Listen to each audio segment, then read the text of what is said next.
Afternoon. It's James Gertson here in Thunder Bay, and welcome to COVID-19 Rounds. I'm a family physician here in Thunder Bay and the Associate Dean of Continuing Education and Professional Development. Today's session will be focusing on COVID-19 and personal protective equipment. We're going to be looking at it using a Northern Ontario lens and looking at some of the issues related to indications, procurement, and conservation of PPE. As many of you may be aware of, I'm just going to share with you the COVID-19 rounds page where you can find important and relevant information. This is the page you came in on today. There'll be an evaluation link which you can use at the end of the session today, and we really would appreciate if you could complete an evaluation.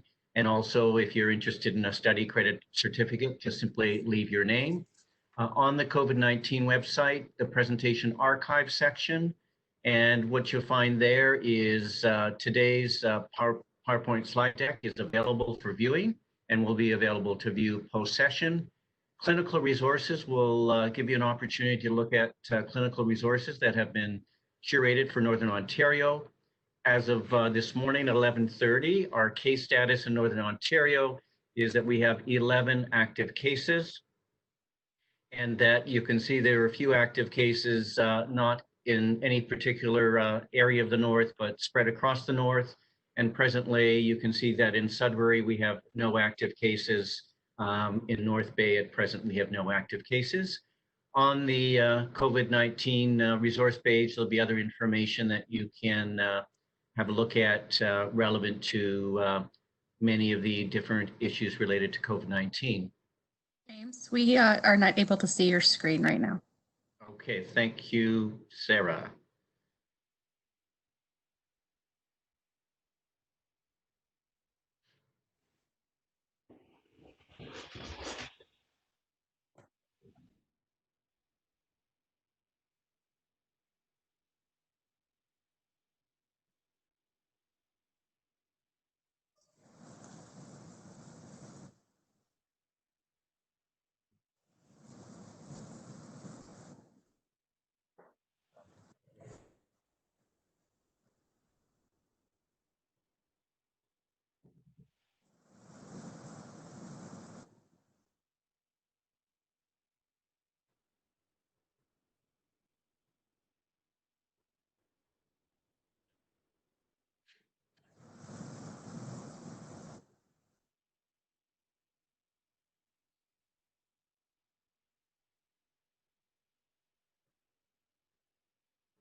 Okay, sorry for the technical difficulties here. Welcome again to COVID-19 Rounds.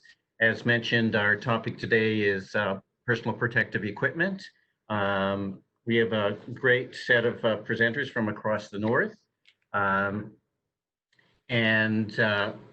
What I'd like to just simply share with you is a few slides to start off with.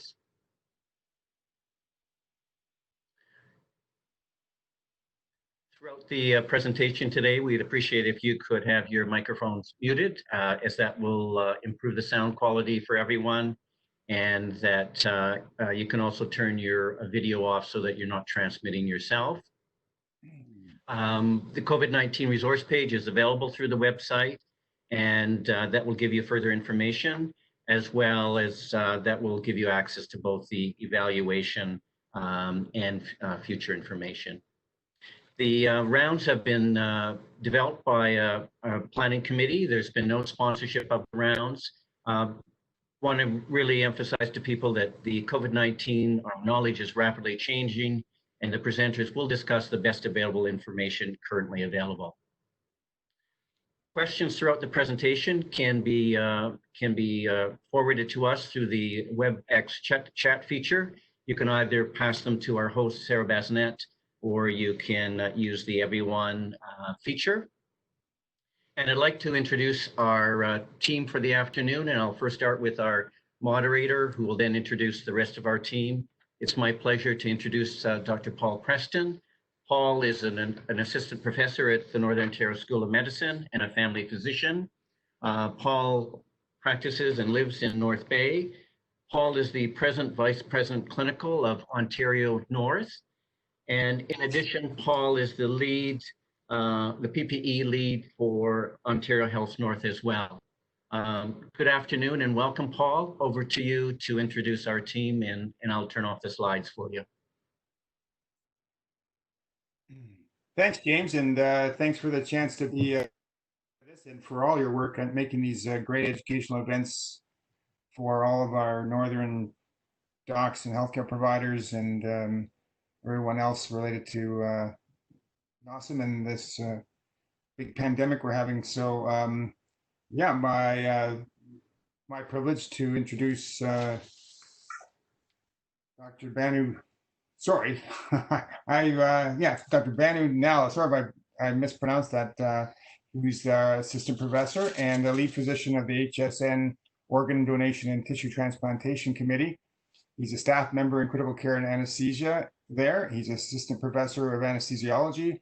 He's the HSN member of the PPE working group, lead physician for Sudbury HSN Organ Donation and Tissue Transplantation Committee, and doing a wonderful job there, and medical director for ACLS and lead physician for ECMO. So really looking forward to his presentation, and I guess we'll turn it over to him now.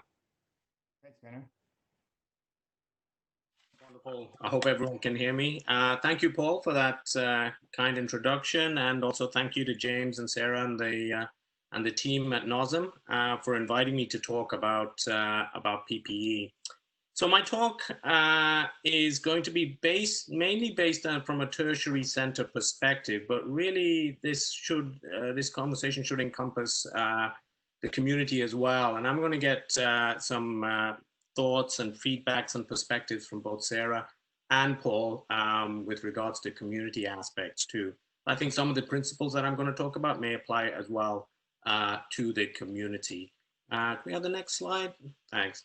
So disclosures, so prior to the COVID, maybe back in March, I really didn't have much knowledge on PPE at all. My only exposure to what PPE was and the types were during the Ebola pandemic of 2014 to 2016, where we had to do some training on protective equipment.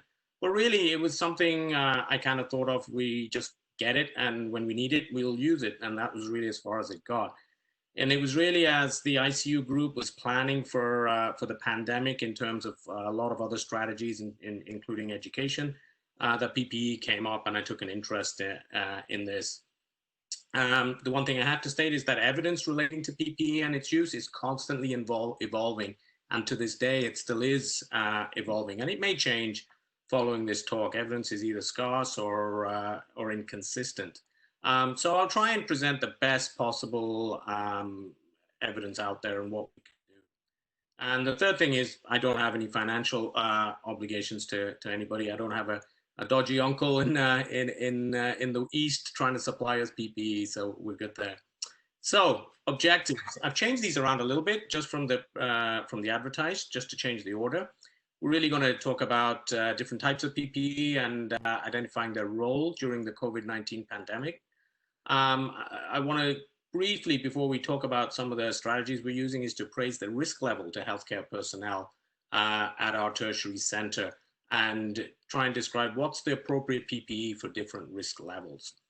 And then we're going to talk about some of the rationale for PPE working groups and planning committees and some of the challenges we've had in terms of procurement, conservation, and the reuse of PPE, as well as a little piece on education.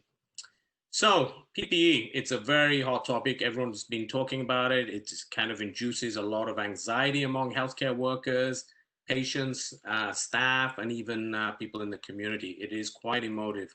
And the main issues really surrounding this are, one, a lack of supply, two, a massive increase in demand, not just within the North or in Ontario, but globally, and also trying to minimize inappropriate use of PPE. On the right is a little graph of a survey done in the UK among family doctors on their fears during the COVID outbreak. And you can see the overwhelming response here is that they felt fear for their health or their life. And a a large portion of that was related due to lack of PPE. Physicians felt unsafe because they had a perceived lack of PPE, and about a third of them actually did not get adequate supplies of PPE. We've had symptomatic healthcare workers in the UK having to self-isolate. About a third of these had to. And almost a third have said they've had to see patients without adequate PPE at all. Next slide. Okay, this is a funny little thing I found on the internet comparing PPE perceptions. This was from the UK, showing that although the Chinese figured out that really they need really good protection, this is what they were getting in the UK. So it was kind of a little funny thing, but it also emphasizes how emotive PPE can get and people's perceptions on what is appropriate and what is not. Okay, next slide. So PPE is not the only thing that helps reduce transmission to either the public or the healthcare workers.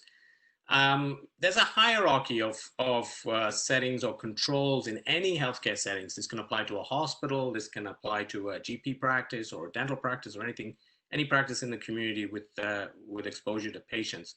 Now, it's called a hierarchy basically because the PPE is the bottom of that chain.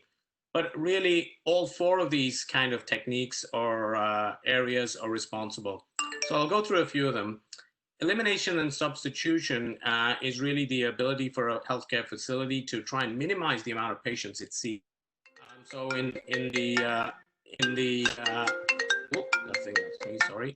So basically, in the hospital setting, trying to minimize the amount of patients, like in elective procedures, and substitution is doing things like telemedicine.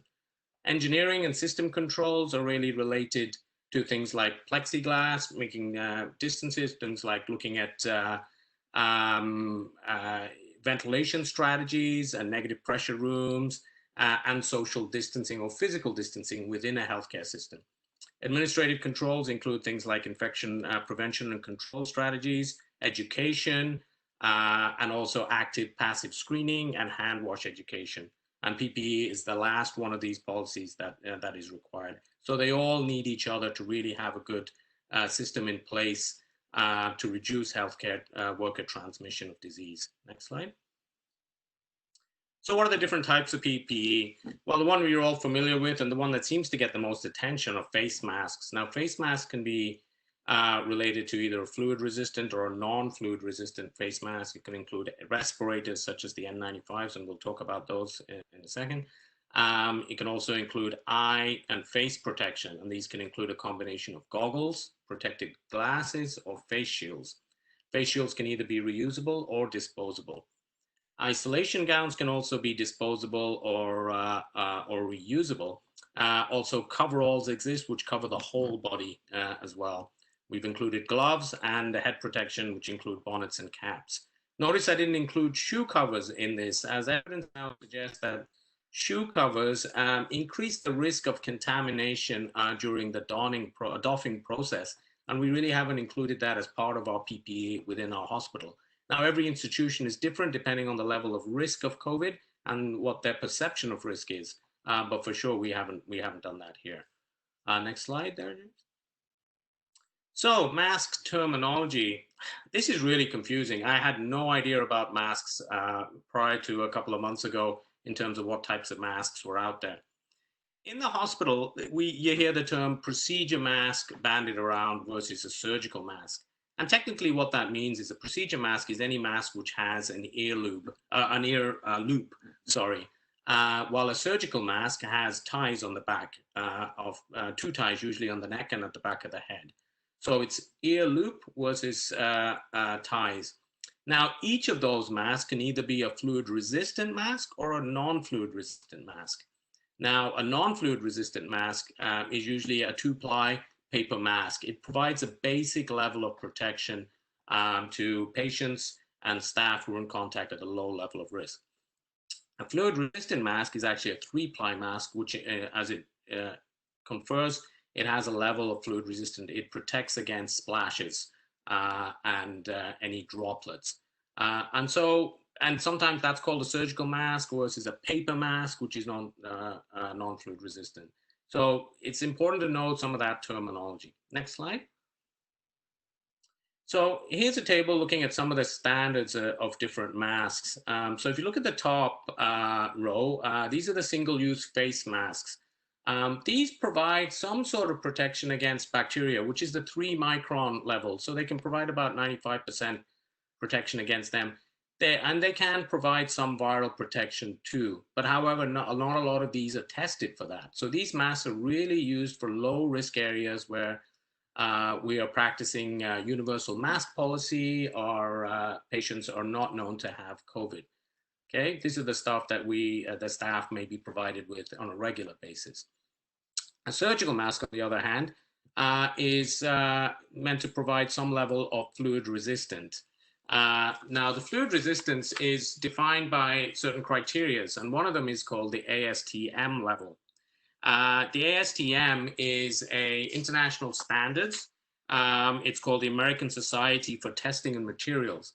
And we can see things like level 1, level 2, and level 3. Now, it doesn't really matter on a regular setting which level it is, as long as there's some level of fluid resistance. The level 3 is really reserved for high-risk surgical procedures where there's an increased risk of blood splattering or excessive fluids.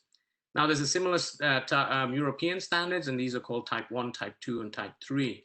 Now, the one thing I didn't realize is that we were using these in the operating room, but none of these are fluid resistant.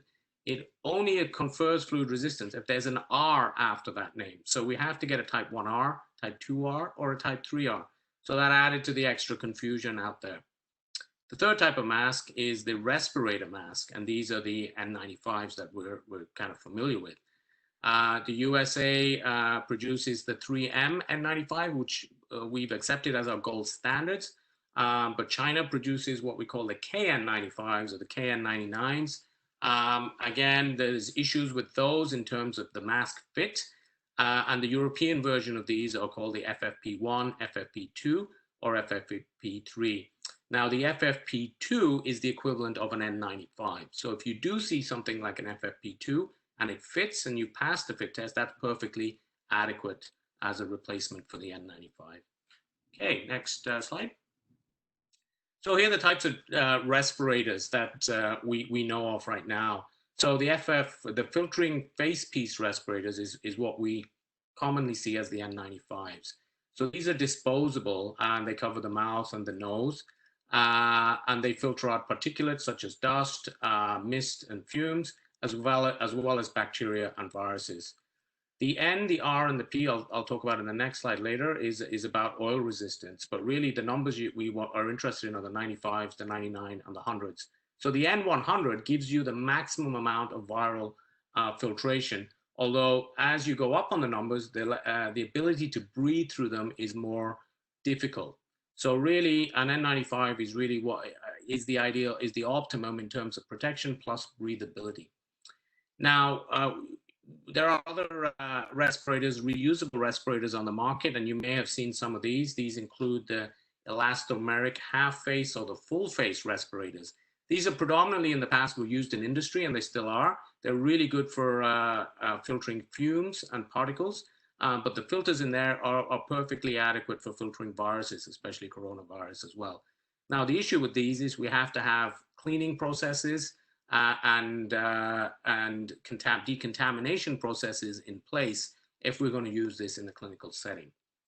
The final piece are the PAPRs, or the powered air purifying respirators. Now, you may have seen these in Ebola, where staff are in full hazmat suits.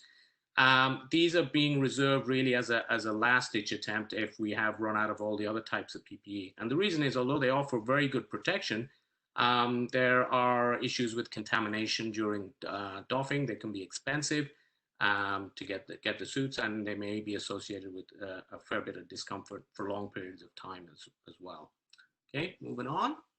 Slide. So these are the N and the R and the P that we sometimes see with respirators. People were confused initially when they're saying, what does a P100 mean? Well, the N and the R and the P have really nothing to do with the medical type of respirators. These are really their ability to filter oils. And that's useful in industry. So if you see an R95 or a P95, That's perfectly acceptable in terms of the filtration. What you have to consider is the fit as well as the filtration. So that just kind of explains that a little bit. Okay, next slide. So here are some of the different types of N95s that you can get. And people who have been fit tested for N95 are designated a type of N95 or a number. What's adding to the confusion now is that N95s can either be fluid resistant or non-fluid resistant. So the ones on the left side, the 8210 and the 8110S, are two different sizes of the same type of respirator, the 8110S being for a smaller face. Both of these are non-fluid resistant, and they're actually being phased out of the market. So you may see a few older stock of these, but really staff are being encouraged to move to the newer stock, which is the 1860 or the 1860S. And there's another type, which is the bottom right, which is kind of the duckbill type, which people have been seeing, and that includes the 1870 plus and the 1804. So a lot of confusion on different types of 3N respirators, and some are running out of stock more than others. And our stock on these, or a supply on these, is very, very limited. So it's imperative that we try and conserve as many of these N95s as possible. Okay, next slide. So I'm just going to briefly talk about isolation gowns. So these are quite important in the sense that every time we are exposed to a COVID patient or a presumed COVID patient, we have to wear an isolation gown at the minimum. So you can see how we're going to get through quite a lot of these if there's a high COVID area. And also a healthcare, long-term care homes, are requiring that their staff wear isolation gowns, and anyone who may be suspected of having COVID. So what's the ideal gown? Well, there's a standards for this too, and this is the Association for the Advancements of Medical Instrumentation, the AAMI. And ideally, we want a level 2 or a level 3 gown. We want the gown to extend below the knee. We should ideally have the back covered, especially for high-risk procedures, and we'll talk about that later. The gown should have full lengths and full cuffs on the arm. Ideally, should cover the neck. Again, not many gowns on the market today will completely cover the neck, so that's the trade-off we have to accept. They have to be easy to be put on and also easy to take off without contaminating. Disposable gowns versus reusable gowns is a big debate. Ideally disposable, but if we do go through that, we're going to get through multiple amounts of disposable gowns, so we may have to rely on a reusable stock. Okay, next slide, thank you. So briefly, I'm just going to talk about how COVID-19 is transmitted. Most of you know this already, but the predominant way it's transmitted is through droplets. Droplets are big-ish particles, greater than 5 micrometers in diameter. Droplets tend to drop close to the patient who's transmitting it, less than 6 feet of that distance. Now, some of these droplets can catch onto surfaces, and then they're called fomites. So you have viral particles sitting on different surfaces, such as plastics, metals, and cardboard. Studies have shown that virus can still be active on some of these surfaces, such as plastics and stainless steel, for up to 72 hours, while copper and cardboard may be much less. How that translates to clinical practice or clinical effects is difficult to know, and really still the jury is out about that. But we do take precautions against fomites, and that's why we're encouraged to wear gloves and isolation gowns. The third area is aerosols. Now, although COVID is technically not an airborne spreadable disease, there is certainly evidence out there that aerosols, which are basically nuclei droplets, very small droplets of virus coming from either the saliva or the respiratory tract, can spread much greater distances than droplets. And you know, the jury is out whether this is really what's responsible for increasing healthcare worker transmission, or is it really droplets? And so we have to take that into account as well. Okay, next slide. So here are some of the factors that may affect the exposure risk of healthcare workers to COVID patients. One, the proximity of the patient is very, very important. If you're close to a COVID patient who may be coughing or spitting or talking or sneezing, your risk of exposure to the virus is much higher. And also the duration of exposure is super important as well. So anyone with a short duration may have a much less viral risk or load versus someone who's been exposed for a long duration of time. And this is important when you're dealing with a COVID patient in the hospital or in the community, how long you spend with that patient as well. So the appropriate choice of PPE and donning and doffing technique is super important. There have been cases of contamination, especially in previous outbreak with SARS and MERS, of healthcare workers being contaminated just from improper doffing techniques. So it's super important that the staff are trained to do this properly through simulation. Room ventilation is another factor as well. We look at the amount of negative pressure rooms we have versus positive pressure rooms. The amount of air changes and ventilation within a room makes a huge difference in how much potential virus is still present before we can go into a room. And then the last thing I'm going to talk about is high-risk aerosol-generating medical procedures. If we go to the next slide. So these are procedures that put the healthcare worker at very close proximity to the patient and expose the healthcare worker potentially to these viral either droplets or aerosols. Examples of this include laryngoscopy, endotracheal intubation, and it's probably felt that extubation may have a higher risk just because patients would cough or sneeze during that procedure. Bag mask ventilation also has the ability to disperse aerosols from the patient. Other areas include bronchoscopy and lavage, tracheostomy procedures, BiPAP and CPAP. Now, this has huge implications because a lot of patients do come in on home BiPAP or CPAP. What do you do with these patients who are either presumed or positive? We've had to adopt a policy in our hospital to suggest to initially ban BiPAP and CPAP. And we're now slowly starting to reintroduce on a limited basis.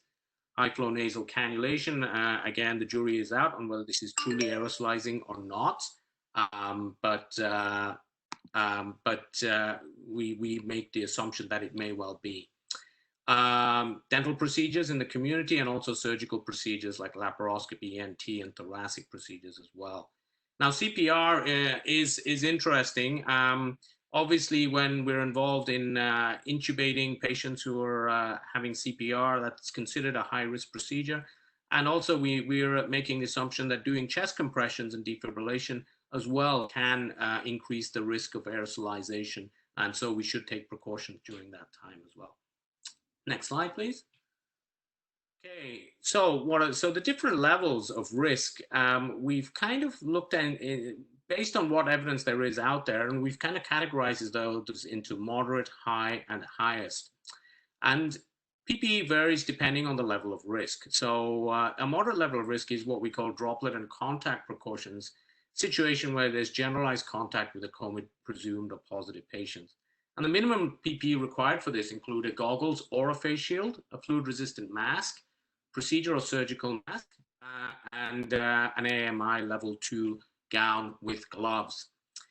The next level of risk is called enhanced airborne. And this is where there are healthcare workers in a room where aerosol-generating medical procedures are being performed, such as chest compressions, defibrillation or circulating staff in the OR where there are AGMPs being performed. The next level is an eye protection, and I think I put plus, but it could be or a face shield. You need to have some level of protection around the face, and an N95, as well as the previous droplet and contact precautions. We've actually introduced the highest level of risk, and these are the people directly involved in performing AGMPs. This could be anesthesia, surgery, or the RTs who are assisting. And we've suggested that here we should get eye plus face shield protection, an N95, a level 2 gown, double gloves, and which have extended gloves, which will not expose any risks, and also head and neck protection as well. So these are the three kind of main areas, and the PPE changes according to that. Okay, next slide. So here's a little algorithm that's been devised in one of the papers recently on how we can make decisions regarding the PPE. So we can say, is this an aerosol generating medical procedure on this patient? If not, then regular droplet and contact precautions would be appropriate. If it is, Then an enhanced airborne precautions would be the next level. And if you are directly involved or assisting in that AGMP, we go to the highest level of PPE in terms of risk. Okay, next slide. So why is there a PPE shortage? Well, you know, what we've seen over the last few months is an unprecedented demand in PPE globally. The healthcare is adopting a just-in-time policy for ordering supplies, and they've been doing that over the last 10 years, and it kind of made sense before COVID. The reason is financially, it makes much more sense to have product in as you need them, and also it helps for storage and it eliminates expiry on these products. The majority of these suppliers are from China, and this accounts for a big shortage because initially China was the first country to have the biggest outbreak of COVID, and their PPE needs locally went up. And actually China was importing PPE from other countries. Canada itself in February provided 16 tons of PPE to China, so we've depleted our stock by helping the Chinese out. And so now they're playing catch up. Also, we have a local, provincial, and national expired stockpile, and going through that was challenging as well. Hospitals and other healthcare facilities are dependent also on provincially approved supply sources, and that takes time with that. Okay, next slide. So how do we prepare for PPE during the pandemic? Well, I've kind of had a play on words. I've three major factors. One is planning, one is procurement and preservation, and then education. And so it's an easy way for me to remember as PPE, okay? I love this quote by Dr. Ryan, the Chief Executive Director of the WHO Emergencies Program. He said this in March. He says, one of the greatest things in emergency response, and anyone who's involved in emergency response will know this, if you need to be right before you move, you will never win. Perfection is the enemy of the good when it comes to emergency management. Speed trumps perfection, and the problem in society we have at the moment is that everyone is afraid of making a mistake. Everyone is afraid of the consequences of error, but the greatest error is not to move. The greatest error is to be paralyzed by the fear of failure. And I think this is very apt even in planning for PPE. We're taught all the time, is look for the best possible products, look for the best available evidence. And unfortunately, in these situations, in emergency situations, we did not have time on our side. So we had to take chances in getting as much product as we can. Okay, so what's our mission in optimizing PPE? Well, one is to coordinate PPE supply, minimize wastage, and then use the PPE appropriately. We're also looking at things like conservation and reuse strategies to optimize all our available PPE. Next slide.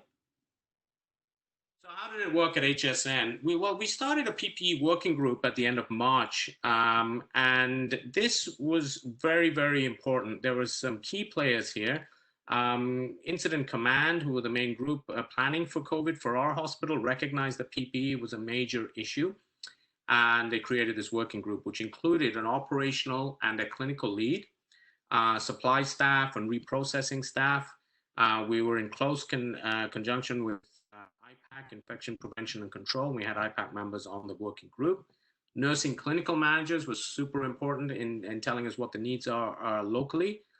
We had a few physicians, including myself, in that group, as well as occupational health for fit testing, and also HSN Foundation representatives for producing PPE for patients and visitors. Some of the responsibilities included purchasing, taking inventory, and looking at a burn rate. The burn rate is the amount of PPE we get through daily based on our different needs and projections. Storage was really important. We were having cases where PPE was being stolen from different sites just due to the panic of getting as much as we can. Quality control was extremely important because we were getting PPE from various sources and the quality was questionable. Conservation and reprocessing planning took up a lot of our time during this period, and we've eventually boiled down to producing contingency algorithms for when PPE rates significantly drop, and also regular updates to Incident Command on where we were with PPE. So inventory is super, super important, and it's also a requirement by the Ministry of Health to update them on a daily basis. This helps the ministry understand where PPE stocks are with different institutions, and also gives the ministry some ability to move PPE around if there's some places that have excess stock versus other places that don't have enough. It also allows us to figure out what stock is existing, expired, or donated. One of our metrics is to look at the stock changes over the course of a week to see what our burn rate could be. And also we have to calculate historic versus projected usage. Now, certain types of PPE, we project a higher usage, say, for example, face mask and isolation gowns, and we're looking at 400% on our historic rates. And then we can calculate and look at days on hand based on projected usage. This is important because the province has said to us to ramp up operations, we need to have a minimum of 30 days on hand of PPE stocks. So this is really important in terms of making those calculations. On the right is an example of daily bulletins to our staff on how much PPE numbers we have, and this changes on a regular basis. Next page. So procurement of PPE, well, we all know there's an exponential global demand of PPE, and this has led to significant challenges for PPE supply in the north. Supplies can come from our standard sources, donations, and also alternative sources. So traditional supply chain, this is really where we want to be. We want to make sure that we can get a constant supply of good quality PPE. However, limited supply is available based on our previous historic usages. So facilities that don't use much don't get much. Healthcare facilities are also dependent on provincially approved sources. So that really limits where we're getting our PPE from. Stability is a little bit questionable because these sources still need to get PPE from elsewhere as well. And we've all seen stories in the news about federal attempts at bulk orders which haven't come into fruition as well. And also Canada, unfortunately, is a global player just like any other country, and it really depends on our political and economic ties with the people producing PPEs to depend how much we get in this country. Next slide. So some of the industrial suppliers have been very generous to our hospital. Sudbury, being a mining town, has a lot of access to supplies. And so we've had stocks from mining, but we've had problems with that too, in the sense that we've had Toronto customers actually buying up stock way back in February before the outbreak. So people in Toronto realized that this was going to be a problem. They came up to Sudbury and started buying a lot of our N95s as well. We've also had multiple donations from industry, small businesses, and our physician group has done very well in donating, raising up to about $300,000 to get PPE from alternative sources. Now, a couple of physicians recognized PPE was a real concern, and we've got this on site for either the hospital or for our community partners if they need PPE and they can't find any alternative sources. So, and there's also challenges to take stock and centralize these receiving processes as well. Okay, next slide. So here's one example of how the hospital has asked for donations and facilitated certain types of PPE for donations. For example, it's asking for certain types of gowns or masks rather than everyone donating everything they possibly got, because a lot of the stuff may not be useful for us. We've created an email where it's a central repository where people can actually drop off their PPE as well. Next slide. So what about alternative sources? Well, this is a problem because these are really less strictly regulated, and this is a private supply chain. There are multiple new suppliers and importers and distributors offering PPE services. The challenges we had with these, although they may have been a bit quicker than our regular supply chains, is that most distributors want cash up front. There's numerous reports of counterfeit items or substandard quality items. Most of these products are coming from China. And the timeline is increasing in terms of how quickly we can get these products. Way back in March, it would take a few days, and now it's taking several weeks to get the products. And as the days go on, that duration increases. Also, the cost of these products is increasing with time. For example, face masks, which were about 10 to 20 cents a mask, are now well over $1 a mask. And I think it'll be a time before these prices start stabilizing again. Okay, next slide. So how can we tell the good from the bad? Well, the government of Canada actually has a website listing all the authorized medical devices for use related to COVID. most traditionally manufacturers had to have a medical device establishment license, or an MDEL. The government has now waived some of those licenses in the pandemic, and they do offer a list of manufacturers from China and other countries that have been, suited acceptable for PPE distribution and supply. So you can always refer to that website. Next slide. Next. So what kind of conservation and reuse strategies do we have? So there's two important strategies which we need to know in terms of definitions. One you might see is called extended use. The definition of this is that PPE can be used over an extended period of time over the course of many patients. And this is useful when you have a ward or an area where there's lots of COVID patients, and where you can keep your N95 or surgical mask on throughout your whole shift. This can apply to isolation gowns, the N95s, the surgical masks, and eye and face protection. Limited reuse is a little different. This refers to the practice of using the same PPE for multiple encounters with patients, but removing it between seeing each patient.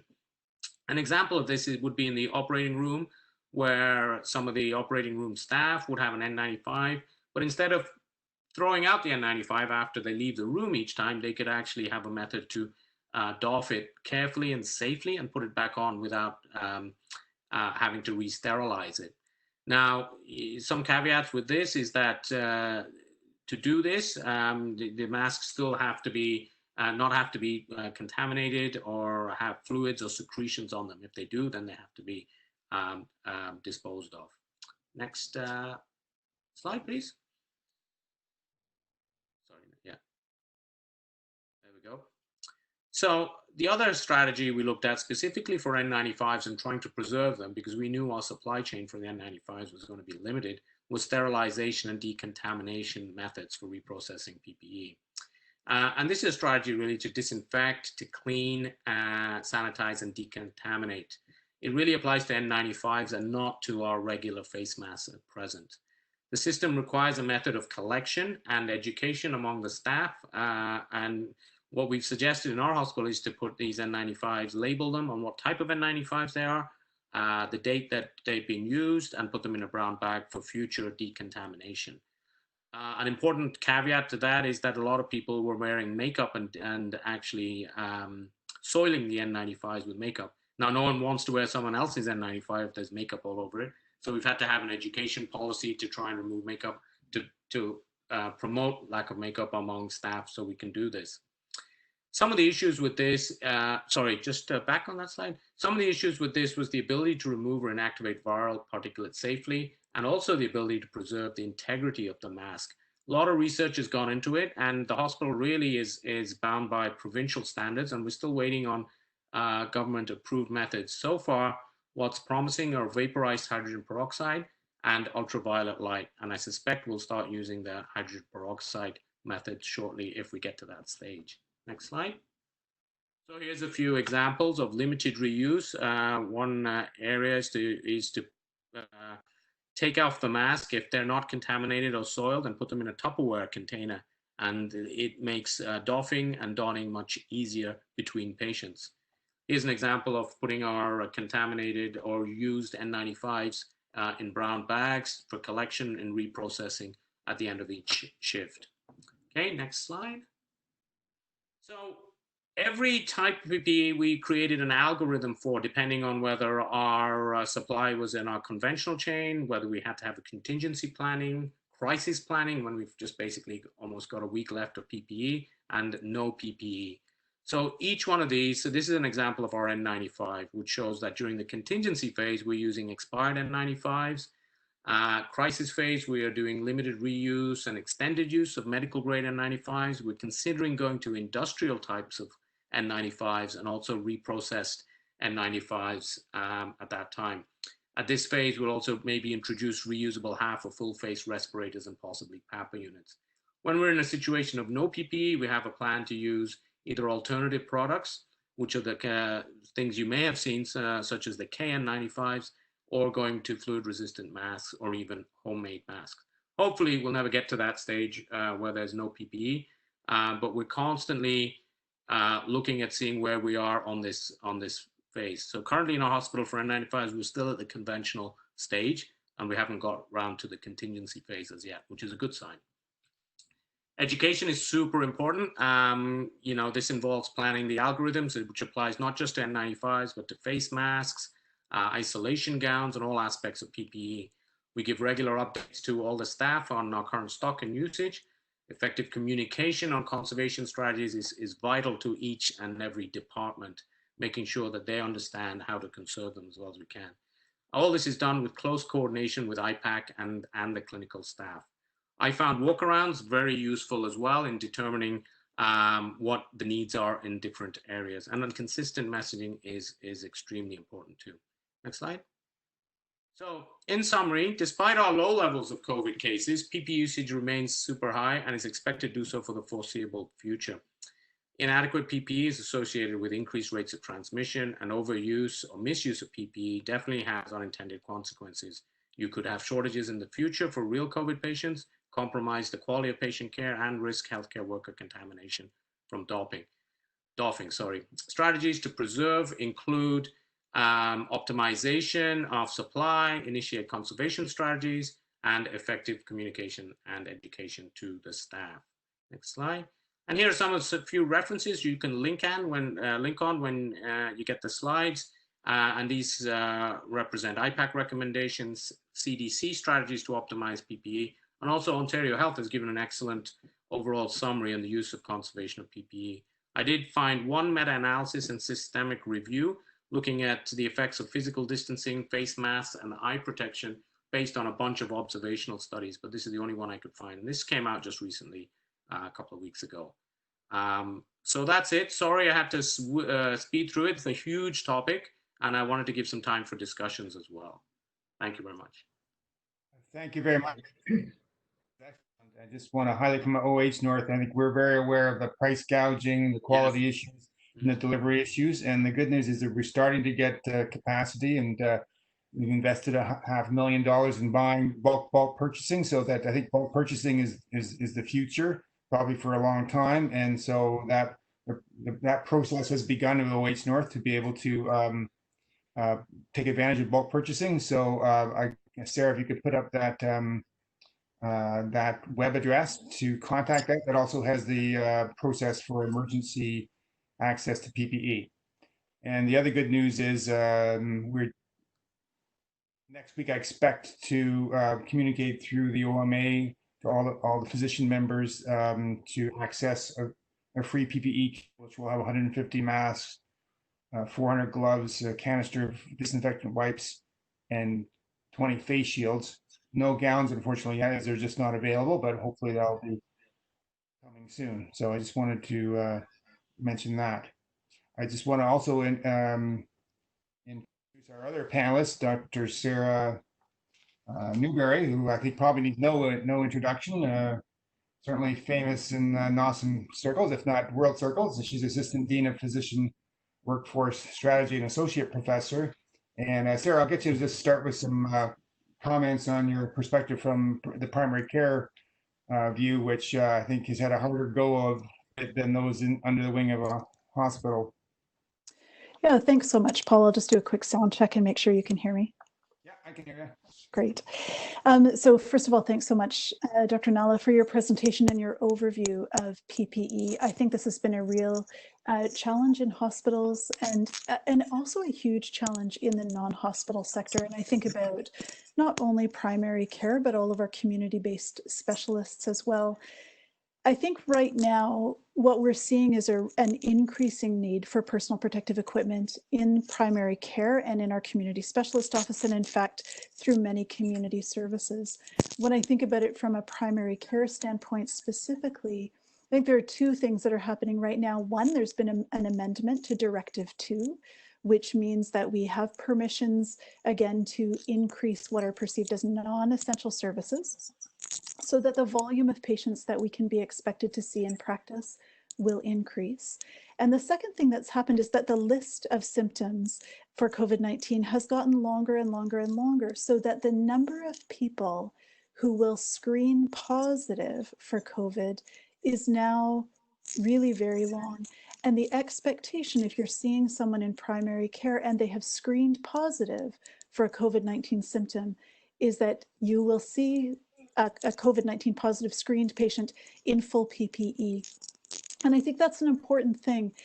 COVID negative screened patients can be seen in primary care simply with a mask. Eye protection is recommended, and that's all the PPE you need. When Dr. Nalla presented his chart of the sort of moderate, high, and highest risk, primary care, we're functioning at the lowest risk end as well, but we still need to be mindful of personal protective equipment for that end of the spectrum. And I've posted in the chat box a link to the OCFP infographic for PPE use in primary care. The second group of patients are going to be those patients who screen positive for COVID-19 symptoms who actually need assessment for their symptoms. So if they are an asthmatic and they have shortness of breath, they're going to screen positive for COVID-19. And they need more than to be sent to the assessment center for a swab. If you don't do swabs in primary care, they actually need an assessment and management of their symptoms.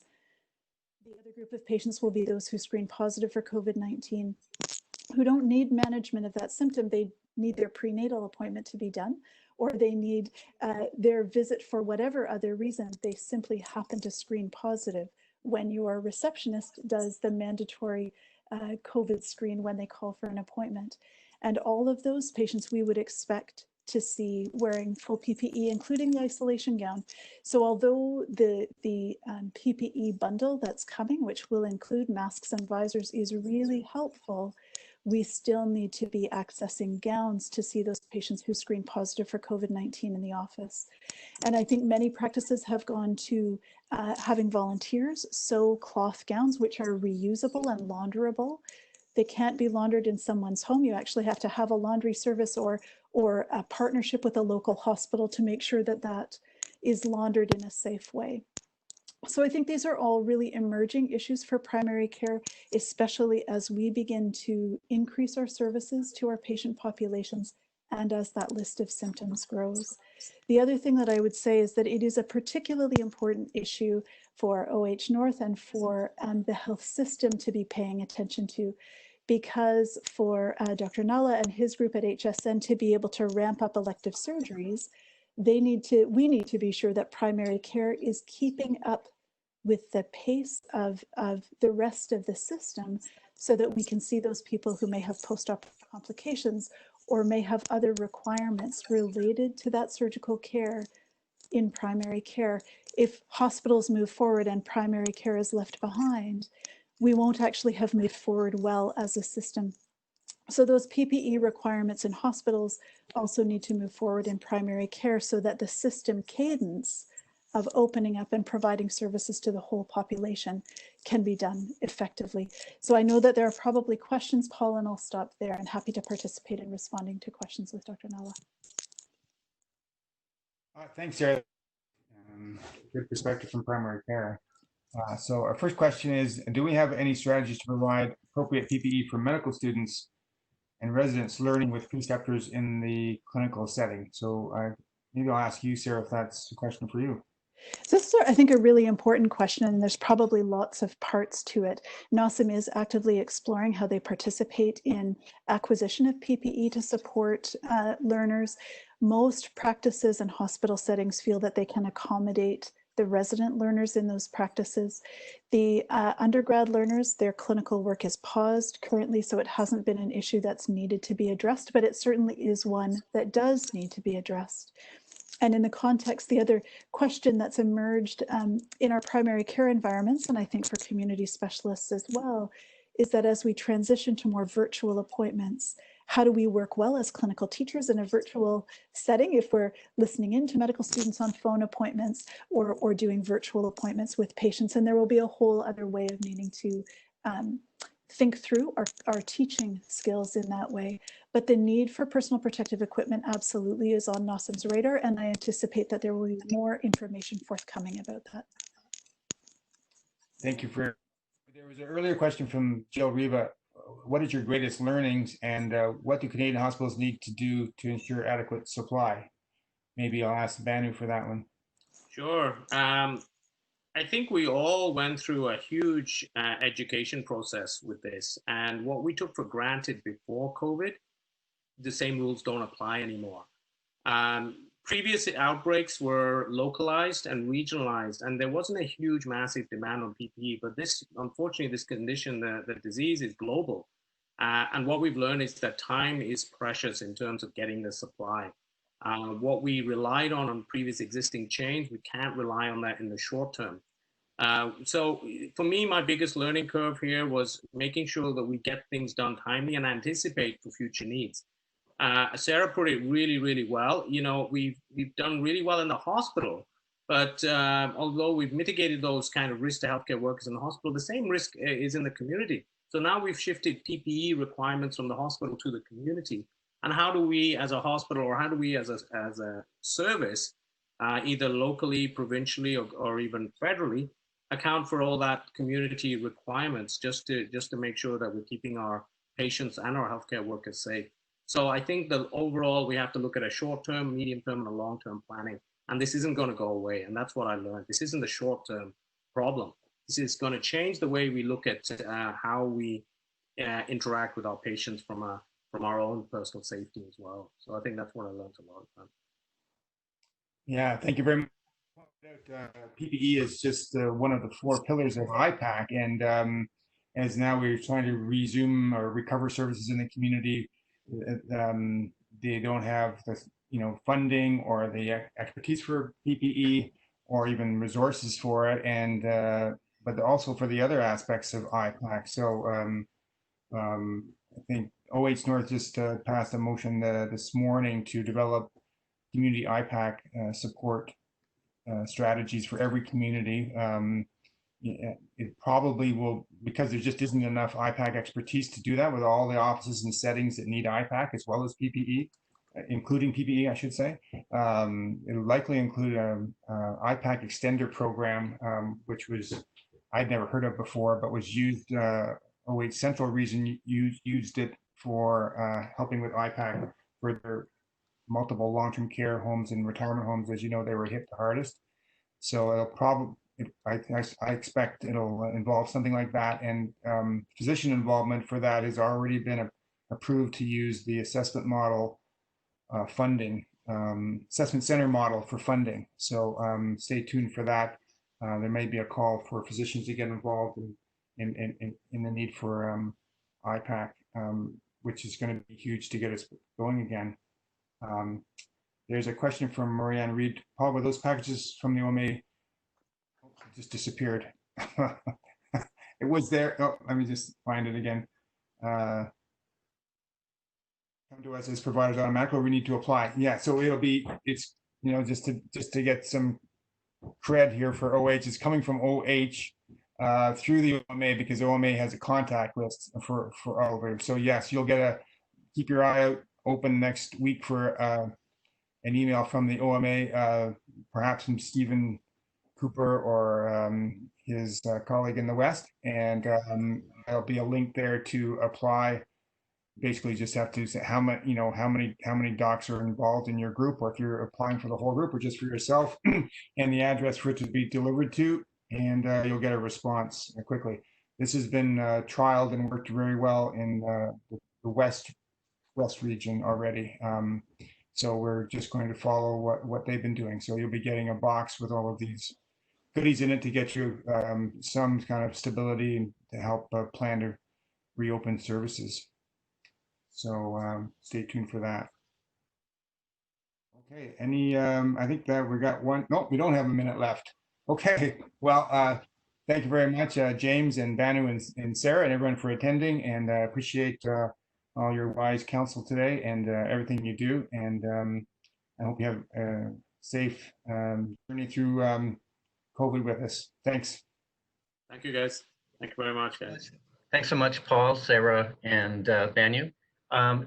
Please encourage everyone to complete an evaluation on today's session.